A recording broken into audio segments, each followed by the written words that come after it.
श्री राम ने ताड़का और अन्य राक्षसों का संहार किया। तब ऋषि विश्वामित्र ने उन्हें जनकपुरी ले जाने लगे। जनकपुरी में राजा जनक द्वारा एक महान यज्ञ की तैयारी हो रही थी, जहाँ शिव धनुष के दर्शन और स्वयंवर का आयोजन था। विश्वामित्र जानते थे अब समय आ गया जब राम और सीता का मिलन होगा।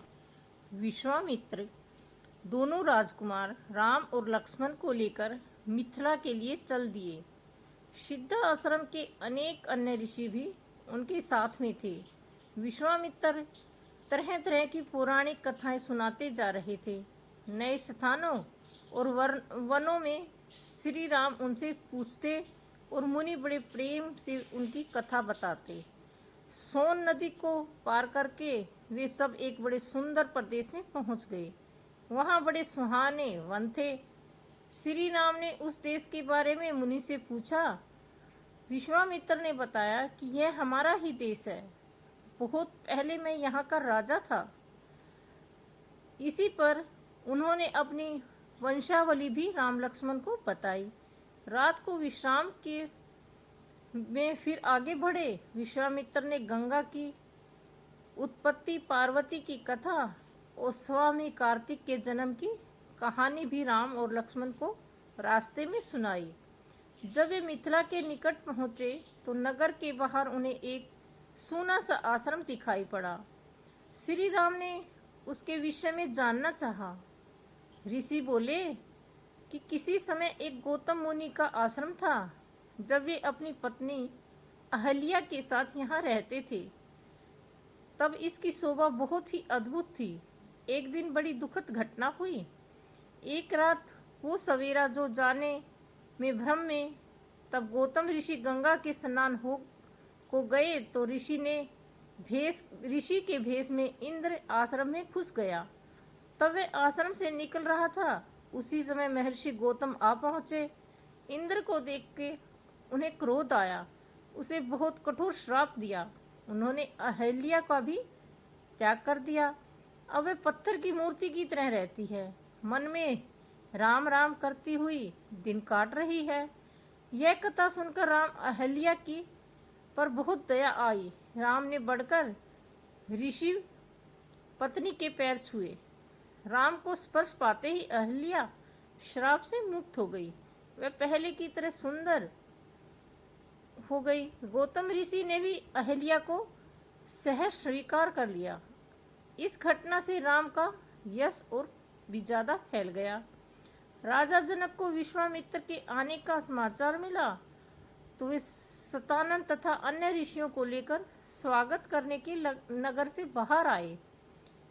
आते ही उन्होंने मुनि को अंदर के साथ प्रणाम और कुशल समाचार पूछा। जब उनकी दृष्टि राम और लक्ष्मण की ओर गई तब राजा जनक की आंखें खुली की खुली रह गई। उन्होंने विश्वामित्र से पूछा, ये सुंदर बालक कौन है?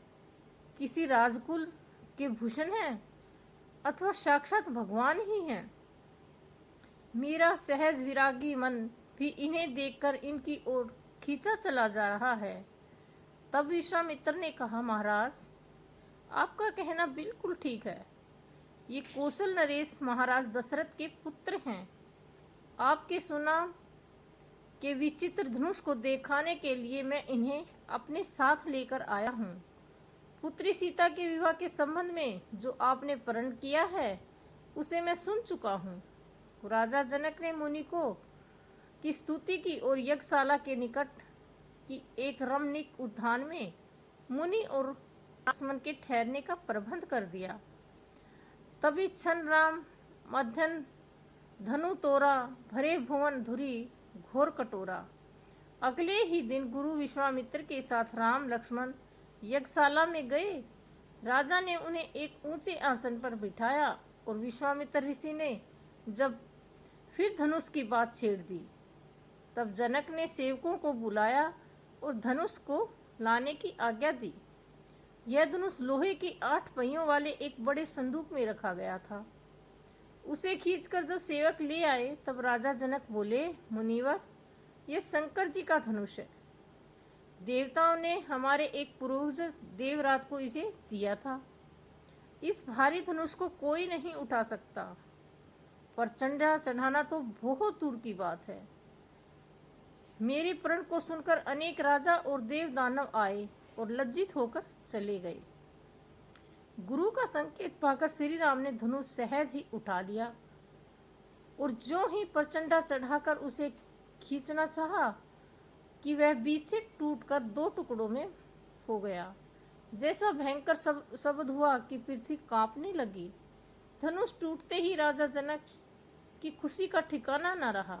राम के सौंदर्य और बल विक्रम को देखकर वे बोले, मुनिवर, आपकी कृपा से मुझे अपनी प्यारी बेटी के लिए मनचाहा वर मिल गया। अगर आपकी अनुमति मिल जाए तो मैं महाराज दशरथ के पास संदेश भेजकर बारात ले आने का निमंत्रण भेज दूं। तब विश्वामित्र बोले, अब ये क्या पूछना, शुभ कार्य में देर क्यों की जाए।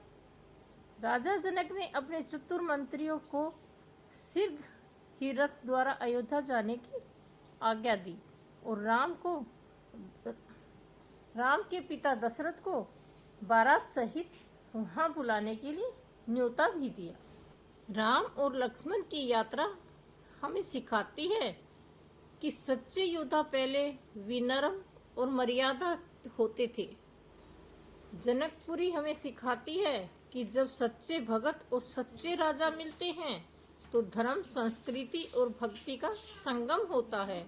जनक का आतिथ्य, राम की नम्रता और लक्ष्मण की सेवा, ये सब आज हमारे जीवन के आदर्श हैं।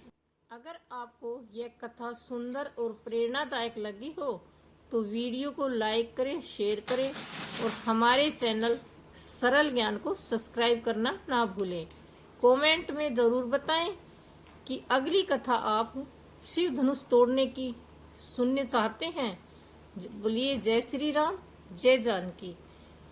आज के लिए बस इतना ही। कल फिर एक नई कथा, नई कहानी के साथ आपके साथ होंगे। तब तक के लिए हमें आज्ञा दीजिए। जय श्री राम।